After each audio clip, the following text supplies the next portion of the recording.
Everyone, I'm Neha and welcome back to my channel. I'm here with the new topic. So let's begin the topic.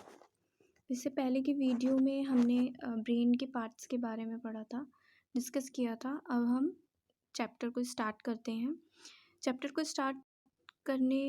Start हम करते हैं learning and memory के relationship क्या है। Learning आपने पढ़ा होगा ग्रेजुएशन में, और मेमोरी को हमने पीछे काफ़ी सारे टॉपिक मेमोरी के डिस्कस कर लिए थे। तो अब इसका रिलेशनशिप जानते हैं। तो लर्निंग क्या है? लर्निंग वो है, एक ऐसा प्रोसेस है जो एक्वायर करता है न्यू इन्फॉर्मेशन को, और मेमोरी उस एक्वायर न्यू इन्फॉर्मेशन को स्टोर करती है for for further future uses. मतलब फ्यूचर में आप उस लर्निंग को यूज़ कर सकते हो। ये होता है हमारा लर्निंग और मेमोरी का रिलेशनशिप। अब लर्निंग और मेमोरी के जो सब डिवाइडेड है मेजर हाइपोथेटिकल स्टेजेस में, जिसमें एनकोडिंग, स्टोरेज एंड रिट्राइवल है।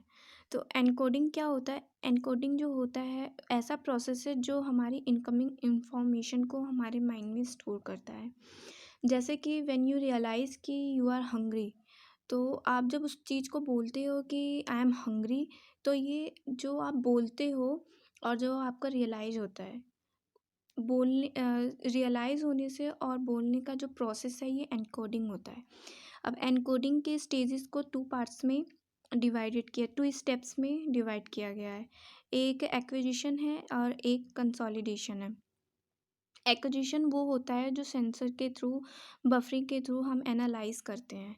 जैसे कि अगर पहली बार आप ट्रेन या बस या ट्रक का हॉर्न सुनते हो, तो दूसरी बार जब उस चीज़ को सुनते हो तो आप डिफरेंस समझ जाते हो कि कौन सा बस का है हॉर्न और कौन सा ट्रेन का है। ये हमारा एक्विजिशन होता है। कंसोलिडेशन जो होता है, स्ट्रॉन्गर रिप्रेजेंटेशन ओवर टाइम होता है ये। फॉर एग्ज़ाम्पल कि अगर आप इन स्कूल टाइम में पाइथागोरस थ्योरम पढ़ते हो, और आवर टू आवर आप उस चीज़ को यूज़ करते जाते हो, स्टडी करते जाते हो।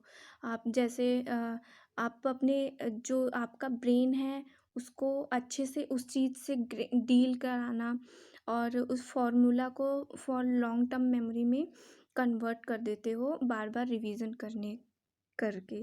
तो ये हमारा कंसोलिडेशन होता है। तो जो एक्विजिशन और कंसोलिडेशन जो होता है, उससे जो परमानेंट रिकॉर्ड बनता है वो हमारे माइंड में स्टोर होता है, तो वो स्टोरेज होती है। और फाइनली रिट्राइवल क्या होता है? रिट्राइवल जो हमारे इंफॉर्मेशन माइंड में स्टोर होती है, उसको उस इंफॉर्मेशन को हमें कैसे एग्जीक्यूट करना है अपने लर्न बिहेवियर में, वो रिट्राइवल वर्क करता है। जैसे कि अ मोटर एक्ट, जैसे बच्चे को अगर भूख लगती है तो वो एक बार जब स्टार्टिंग में वो रोता है तो उसको खाना दे दिया जाता है, तो उसे समझ आ जाता है कि अगर मैं रोऊंगा तो मुझे खाना दे दिया जाएगा। तो वो एक मोटर स्किल होती है जो रिट्राइवल में आती है। तो मेमोरी जो होती है वो उसको एनकोडिंग, रिट्राइवल एंड रिकॉल करके हेल्दी ह्यूमन ब्रेन इमेजिन करता है, और उसकी इन्वेस्टिगेशन की जाती है, एक्सप्लोर किया जाता है कि कैसे उसके लर्निंग एंड मेमोरी के जो न्यूरल बेसिस हैं उसको कैसे समझा जाए। तो इसको ब्रेन एंड मेमोरी का यहाँ पर दिया हुआ है कि ब्रेन में मेमोरी हमारे स्टोर होती हैं।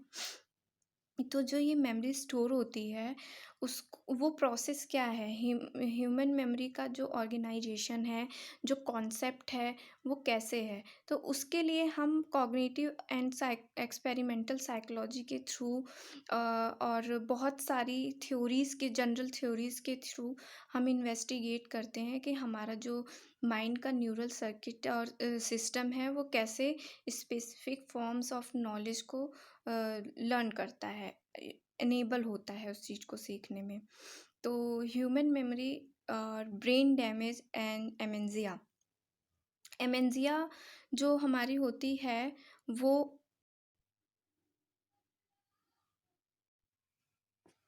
तो एमेंजिया जो था वो हमारा ब्रेन डैमेज डिसीज़ और साइकोलॉजिकल ट्रामा जो होता है वो हमारा एमेंजिया होता है। एमेंजिया जो इफ़ेक्ट करता है, इनएबिलिटी जो होती है कि वो लर्न जो आप नई चीज़ें सीखते हैं और जो पुरानी नॉलेज आपकी रहती है उन दोनों को एक दूसरे से वो जोड़ नहीं पाता है।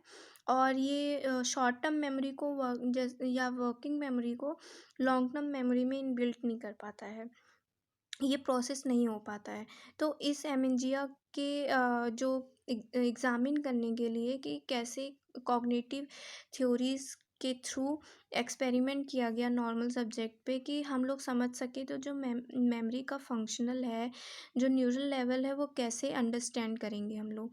तो उसके लिए बहुत सारे ट्रीटमेंट हुए और मेडिकल ट्रीटमेंट हुए कि पेशेंट को अगर ऐसी दिक्कत है तो क्या दिक्कतें आ सकती हैं और अगर है तो उसको कैसे सुधारा जा सकता है।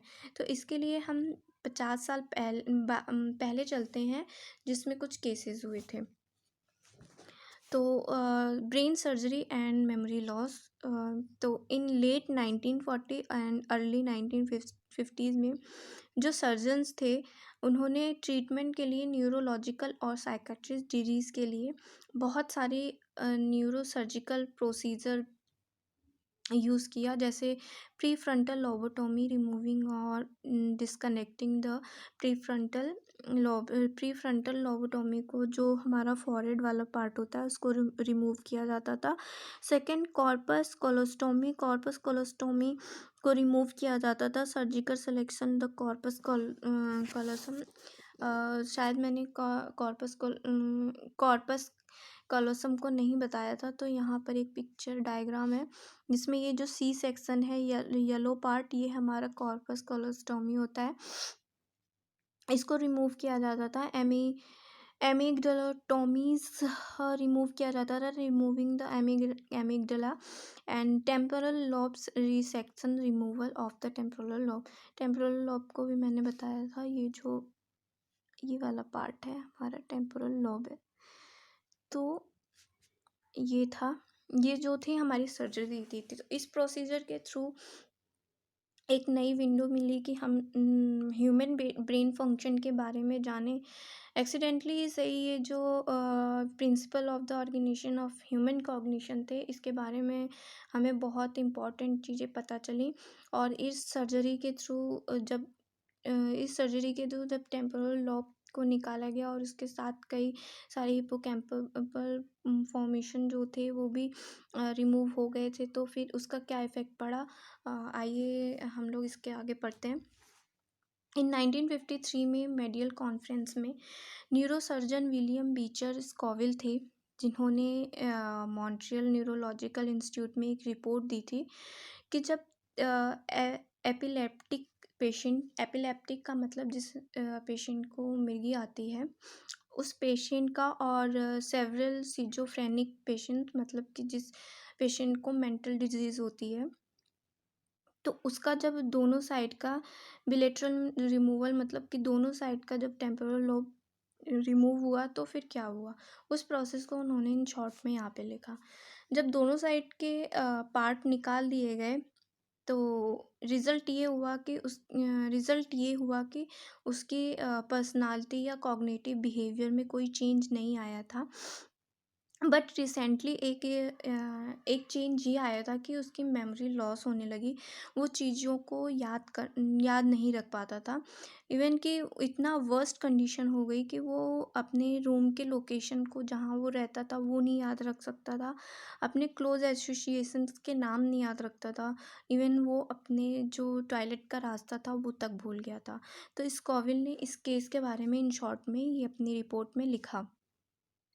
उसके बाद स्कॉविल और साइकोलॉजिस्ट बेंद्रा मिलनर ने न्यूरोसाइकोलॉजिकल एग्जामिन करने के लिए 10 पेशेंट्स को लिया। उन्होंने पाया कि जो इम्पेयरमेंट्स इन द पेशेंट्स जिनके टेम्पोरल लोब को रिमूव किया गया था, वो जो उनके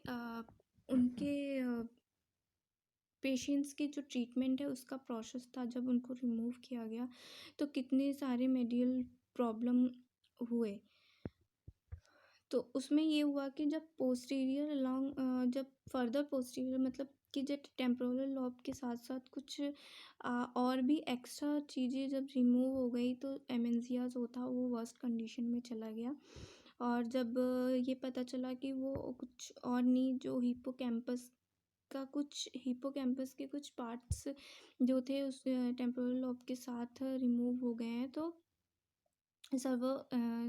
सेवरल एमेंजिया हो गया इन कंपैरिजन वन पेशेंट्स, जिसको मेडियल टेम्पोरल लोब के साथ साथ हिप्पोकैम्पस और हिप्पोकैम्पल गैरस भी रिमूव हो गया था, जो अपनी मेमोरी को बिल्कुल भी फाउंड नहीं कर पा रहा था।